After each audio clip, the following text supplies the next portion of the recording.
Hello everyone, welcome to ISPC centre. This is Prashant Kumar. Friends, आज के इस वीडियो में मैं आप लोगों के साथ 67वीं बीपीएससी मुख्य परीक्षा की अपनी इवैल्यूएटेड कॉपी को मैं डिस्कस करूंगा। जीएस पेपर 1 की कॉपी को मैंने पूर्व में डिस्कस कर दिया है। जीएस पेपर 1 में मुझे 126 मार्क्स प्राप्त हुए थे। ठीक है, आज मैं जीएस पेपर 2 को मैं डिस्कस करूंगा। जीएस पेपर 2 में मुझे 143 मार्क्स मिले हैं। ठीक है, तो इसकी सभी बारीकियों को हम लोग देखेंगे, किस प्रकार से उत्तर लिखा हुआ है, किस प्रश्न में कितने अंक प्राप्त हुए हैं। ठीक है, जैसे जीएस पेपर 2 सेक्शन 1 में होता है इंडियन पॉलिटी का सेक्शन, तो इंडियन पॉलिटी में एक में 16, दूसरे में 18 और एक में 24 मार्क्स मिले हैं। ठीक है, इसके बाद आता है Indian geography and Indian economics. इसमें कुल 3 प्रश्नों का उत्तर लिखना होता है। इसमें एक में 14, दूसरे में 21 और तीसरे में 17 मार्क्स मिले हैं। साइंस एंड टेक्नोलॉजी में 2 प्रश्न का उत्तर लिखने होते हैं, एक में 15 और दूसरे में 18 मार्क्स मिले हैं। ठीक है, तो टोटल अगर ऐड कर दिया जाए तो जीएस पेपर 2 में मुझे 143 मार्क्स मिले हैं। ठीक है,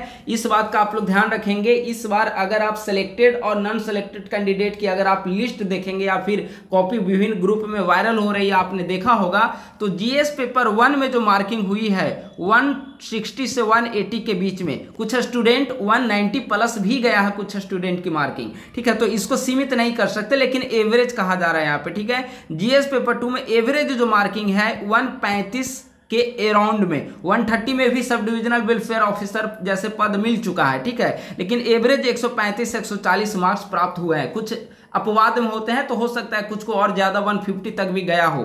ठीक है, तो ये मार्क्स प्राप्त हुए हैं। ठीक है, तो यहाँ पर हम लोग कुछ प्रश्नों को देखेंगे कि किस प्रकार से यहाँ पर उत्तर लिखा गया है। ठीक है, सबसे पहले हम लोग स्टार्ट करते हैं GS paper 1 section 1 Indian polity वाला सेक्शन, जिसमें 24 मार्क्स मुझे प्राप्त हुए हैं। इसे हम लोग यहाँ पर देखेंगे। ठीक है, यह सवाल न्यायिक समीक्षा और न्यायिक पुनर्विलोकन से संबंधित था। आप लोग सवाल देखेंगे और यहाँ पे आप लोग देख सकते हैं। जैसे इंट्रोडक्शन संक्षिप्त रूप में यहाँ पर लिखा हुआ है, भारतीय संविधान के अंतर्गत एक स्वतंत्र एवं निष्पक्ष न्यायपालिका का उपबंध किया गया है। संविधान के संरक्षक के रूप में न्यायपालिका ने न्यायिक सक्रियता एवं न्यायिक समीक्षा के प्रावधान को स्वीकार किया है।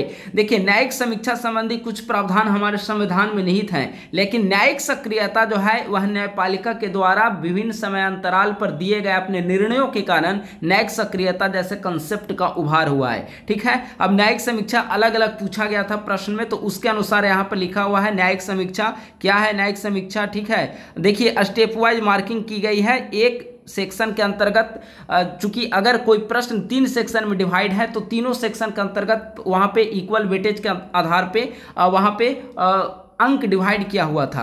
तो एक जैसे यहाँ पे दिया हुआ है 7 अंक प्राप्त हुए, यानी कि हो सकता है प्रश्न का जो पहला सेक्शन हो उसमें 7 अंक मिला है। ठीक है, प्रश्न का पहला सेक्शन में 7 अंक, तो इस प्रकार से इस बार स्टेप वाइज मार्किंग भी हुई है।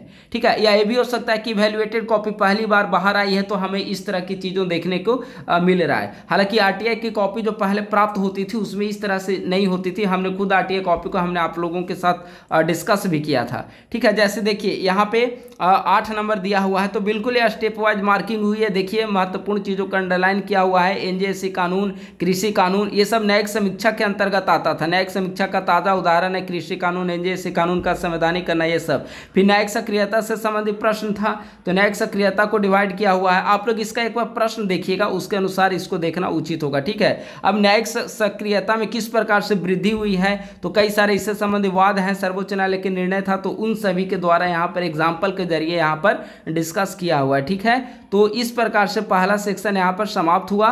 प्रश्न का जो पहला प्रश्न था इंडियन पॉलिटी का, तो उसमें 24 मार्क्स प्राप्त हुए थे। ठीक है, अब केंद्र राष्ट्र संबंध से संबंधित प्रश्न था। संभवतः प्रश्न का दूसरा नंबर प्रश्न जो है वह केंद्र राष्ट्र संबंध से संबंधित है। तो केंद्र राष्ट्र संबंध चूंकि संघात्मक व्यवस्था से संबंधित है, तो भारत में संघात्मक शासन व्यवस्था को अपनाया गया है। फाइनर के शब्दों में संघात्मक शासन व्यवस्था से ये तात्पर्य है। आप ये नहीं भी लिख सकते हैं। ठीक है, चूंकि केंद्र राष्ट्र संबंध से डायरेक्ट प्रश्न, तो डायरेक्ट आप शुरुआत कर सकते हैं कि भारतीय संविधान के भाग इतना के अंतर्गत अध्याय इतना में केंद्र राष्ट्र संबंध की चर्चा की गई है। या डायरेक्ट आप लिख सकते हैं संविधान की 7वीं अनुसूची के अंतर्गत भारत में केंद्र राष्ट्र संबंधों के मत शक्तियों का विभाजन की गई है। ऐसा जो भी है, ठीक है, जैसे यहाँ पर लिखा हुआ है वित्तीय संबंध, विधायी और प्रशासनिक जो भी है यहाँ पे, ठीक है, भाग 11 भाग 12, ठीक है, आर्टिकल वाइज। तो आप डायरेक्ट यहाँ से भी शुरुआत कर सकते हैं, ये इंट्रोडक्शन आप नहीं भी लिख सकते हैं, लेकिन चूंकि केंद्र राज्य और संघात्मक व्यवस्था दोनों मिलती जुलती है तो एक डिफिनीशन हमें जो उस समय याद था तो हमने यहाँ पर इसे लिख दिया, ठीक है। संविधान के भाग 11 एवं भाग 12 में केंद्र राज्य संबंध का वर्णन है। अब कैसे वर्णन है,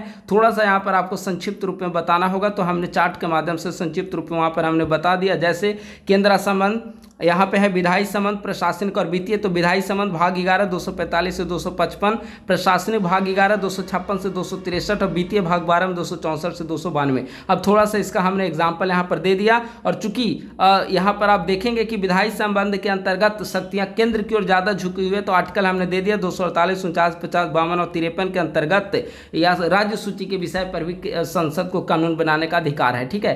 तो एक चार्ट के माध्यम से यहाँ पर हमने केंद्र संबंध को डिसाइड कर दिया। अब जो भी प्रश्न यहाँ पर पूछा गया था उस प्रश्न के अनुसार यहाँ पर उत्तर को लिखा गया है, ठीक है। तो यह प्रश्न संख्या वहाँ पर फिनिश हुआ। क्वेश्चन नंबर ये 2 प्रश्न, हाँ क्वेश्चन नंबर 2 यहाँ पर फिनिश हुआ। अब इंडियन पार्लियामेंट वाला सेक्शन था, ठीक है। तो इंडियन पार्लियामेंट वाला सेक्शन जो भी प्रश्न मैं याद नहीं कर पा रहा हूँ, लेकिन संभवतः ब्रिटिश संसदीय व्यवस्था और भारतीय संसदीय व्यवस्था में तुलनात्मक ऐसा कुछ था, ठीक है।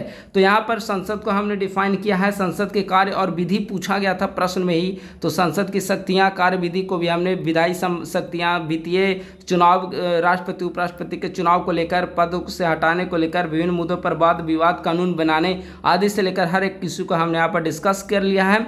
और प्रश्न पूछा गया था मूलभूत ढांचे को लेकर कि संसद की असीमित शक्तियाँ नहीं है विधि निर्माण संबंधी, तो कैसे, तो केशवानंद भारतीय मामले को हमने यहाँ पर डिफाइन किया, मूलभूत ढांचा क्या है उसे हमने यहाँ पर बताया। फिर भारत और ब्रिटिश संसदीय व्यवस्था और भारतीय संसदीय व्यवस्था में क्या अंतर है उसे हमने यहाँ पर 3-4 पॉइंट जो भी मुझे याद आ पा रहे थे उसे हमने यहाँ पर लिखने की कोशिश किया। देखिए 6 पॉइंट में यहाँ पर अंतर लिखा हुआ है, ठीक है। और इसके बाद फिर ये फिर निष्कर्ष है, ठीक है। प्रश्न का पहला सेक्शन फिनिश हो गया, इंडियन पॉलिटी का था।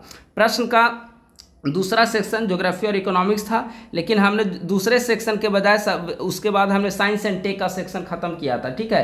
क्योंकि ज्योग्राफी एंड इकोनॉमिक्स में 1-2 प्रश्न ऐसे थे जिसका मैं उत्तर अच्छे तरीके से नहीं लिख सकता था, तो इसीलिए हमने साइंस एंड टेक्नोलॉजी सेक्शन को स्टार्ट किया। साइंस एंड टेक्नोलॉजी में यह 2 प्रश्न का उत्तर लिखना होता है, तो यह पहला प्रश्न था, ठीक है, क्वेश्चन नंबर 10। और इसके बाद है क्वेश्चन नंबर यहाँ पे 10 के बाद एक बाढ़ से रिलेटेड था। ये बहुत महत्वपूर्ण प्रश्न है, बिहार के बाढ़ से रिलेटेड था, ठीक है, कि बाढ़ और सूखा में साइंस एंड टेक्नोलॉजी का यूज। तो हमने सारा डेटा के साथ यहाँ पे किस प्रकार से आपदा प्रबंधन में विज्ञान और तकनीकी का यूज किया जा सकता है, उन सभी पॉइंट को हमने यहाँ पर डिस्कस किया, ठीक है। यहाँ पर अब स्टार्ट हो जाता है खंड 2 यानी कि ज्योग्राफी और इकोनॉमिक्स का सेक्शन। तो ज्योग्राफी और इकोनॉमिक्स का सेक्शन भारत और बिहार के बीच पिछड़ेपन को लेकर तुलनात्मक अध्ययन लिखना था, इकोनॉमिक डेवलपमेंट को लेकर, और बिहार सरकार के द्वारा हालिया समय में जो सुधारात्मक कदम उठाए गए हैं, जैसे कई सारे नीति आई है, स्टार्टअप पॉलिसी लाई गई थी, औद्योगिक निवेश नीति लाई गई थी, ठीक है। तो उन सभी को पूछा गया था, तो उसे भी हमने यहाँ पर डिस्कस करने का प्रयास किया है। जहाँ पे आवश्यकता हुई भारत और विकास की जो कंपैरेटिव स्टडी अगर विकास दर को लेकर थी तो उसे भी हमने यहाँ पर डिस्कस किया। आर्थिक सर्वेक्षण, ऐसे आप सोर्स वहाँ पे लिखिए एग्जामिनेशन में तो बेहतर होगा, ठीक है। इसके बाद देखिए हालिया कदम सरकार के, बिहार सरकार के हालिया कदम कौन कौन से थे ये पूछा गया था। तो हालिया कदम में स्टार्टअप नीति था, इथेनॉल नीति था, औद्योगिक प्रोत्साहन निवेश नीति था, और कई सारे स्कीम लॉन्च किए गए, जैसे उद्यमी योजना स्कीम हो गया, ठीक है। तो ये सारे स्कीम को भी यहाँ पर पूछा गया था। तो स्टार्टअप मैंने विभिन्न पॉइंट को यहाँ पर डिस्कस कर दिया। देखिए कॉपी चेक करने के बाद ये लाल का निशान लगाया हुआ, यानी कि कॉपी ऐसे ऐसे चेक किया गया, ठीक है। तो ये है। इसके बाद इथेनॉल नीति, जो भी महत्वपूर्ण पॉइंट थे उसे हमने विभिन्न स्कीम, डेटा, बजट वगैरह जो भी था उसे हमने यहाँ पर डिस्कस किया। अब यहाँ पर है पूछा गया था स्वास्थ्य से संबंधित, ये भी आंसर बढ़िया मार्क्स मिले हैं, 21 मार्क्स मिले हैं। तो जीएस पेपर 2 सेक्शन 2 के लिए एक मध्यम औसतन अच्छा मार्क्स बोला जा सकता है, ठीक है। तो स्वास्थ्य सूचकांक से संबंधित पूछा गया था। तो देखिए इंट्रोडक्शन, एक सेंटेंस में हमने लिखा कि हाल ही में नीति आयोग के द्वारा जारी स्वास्थ्य सूचकांक 2021 में बिहार ने बड़े राज्यों की श्रेणी में 18वां स्थान प्राप्त किया है। हालांकि जीएस पेपर 2 सेक्शन 2 में हमने 2 प्रश्न में मार्क्स कम आने की उम्मीद की थी, उसमें एक सेक्शन यह भी है स्वास्थ्य, ठीक है, जिसमें इंडियन पॉलिटी में थोड़ा और मार्क्स बेहतर एक में तो 24 मार्क्स मिले हैं, दूसरे में 16 और 18 मिले हैं संभवतः। इसमें हमने 20-20 उम्मीद किया था, लेकिन वहाँ पे कम मार्क्स मिले। और जीएस पेपर 2 में हमने उम्मीद किया था कि कम मिलेंगे, तो यहाँ पे कुछ ज़्यादा मार्क्स मिले हैं, जैसे इसमें 21 मिले हैं। ठीक है, मैं औसतन 17-18 लेकर चल रहा था कि यहाँ पे मार्क्स मिलेंगे, लेकिन अच्छा शायद लिखा हुआ है स्वास्थ्य सूचकांक में निम्न रैंकिंग के क्या कारण है, तो सारा पॉइंट हमने यहाँ पे बता दिया। निम्न रैंकिंग के कारण क्या है, क्या महत्वपूर्ण डेटा है, उत्तरदायी कौन कौन से कारण है, और उसे यहाँ पर हमने आंसर को जो है वह फिनिश कर दिया। ठीक है, अब आइए यहाँ पर है क्वेश्चन नंबर 8।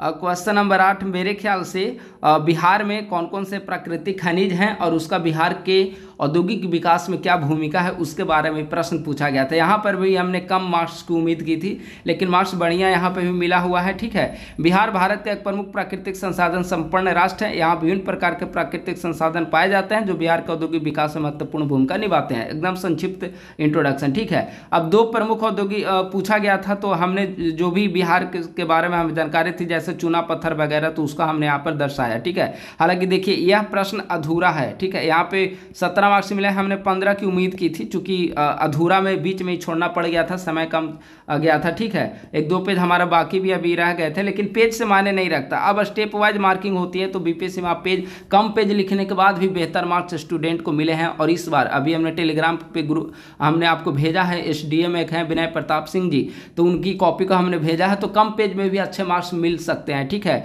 और जीएस पेपर 2 ऐसा सेक्शन है जहां पे आपको अच्छे वर्क करने होंगे, क्योंकि जीएस पेपर 2 में 110 नंबर भी प्राप्त होते हैं और 140 नंबर भी प्राप्त होते हैं। ठीक है, 125 और 30, 120 और 25 नंबर वाले भी इस वर्ष सेलेक्ट हुए हैं जीएस पेपर 2 में, लेकिन उनका है कि ऑप्शनल में बेहतर मार्क्स हुए हैं। ठीक है, तो ये एक रीजन है।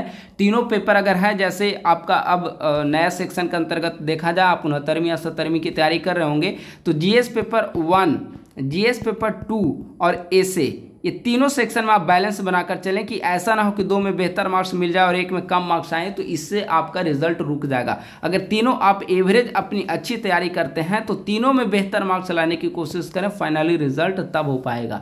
ठीक है, अब तो कंसेप्चुअल प्रश्न भी आ रहे हैं, तो रटने की बजाय कंसेप्ट डेवलप करने पर फोकस करें। डेली न्यूज़पेपर देखते रहिए। बाकी मैं समय समय पर विभिन्न वीडियोज़ के माध्यम से और टेलीग्राम चैनल पर आपको गाइडेंस प्रोवाइड कराने का कार्य करता हूँ। ठीक है, तो हमने जीएस पेपर 1 को पहले डिस्कस कर दिया था। आज हमने सोचा 2-3 दिन से मैं बिजी था, तो जीएस पेपर 2 को डिस्कस नहीं कर पा रहा था, तो इसीलिए हमने आज जीएस पेपर 2 को डिस्कस कर दिया है। आप लोग देखिए, बारीकियों को समझिए और आंसर राइटिंग की प्रैक्टिस करिए। अल्टीमेट आपका टारगेट आंसर राइटिंग होनी चाहिए। आंसर राइटिंग जब तक दुरुस्त नहीं हो पाएगी, प्रीलिम्स निकालकर भी आप फाइनल सेलेक्ट नहीं हो पाएंगे, सिलेक्शन से दूर रह जाएंगे। ठीक है, ये सिलेक्शन एक नियमित अंतराल पर चलने वाली प्रक्रिया है। 1 बार 2 बार आप जब लगातार कोशिश करेंगे, शिद्दत से मेहनत करेंगे, तो निस्संदेह सिलेक्शन होगा। हो सकता है इस बार अभ्यर्थी, कई अभ्यर्थी हैं जो इंटरव्यू तक पहुंचे, फाइनल सिलेक्शन नहीं हो पाया, तो अगली बार आप बिल्कुल दीजिए, लगातार आप मेहनत करते रहिए, यही एकमात्र टारगेट आपका होना चाहिए। ठीक है, तो बहुत बहुत धन्यवाद। उम्मीद है कि यह वीडियो आपकी तैयारी में काफ़ी मददगार साबित होगी और आंसर राइटिंग के दौरान आपके लिए काफ़ी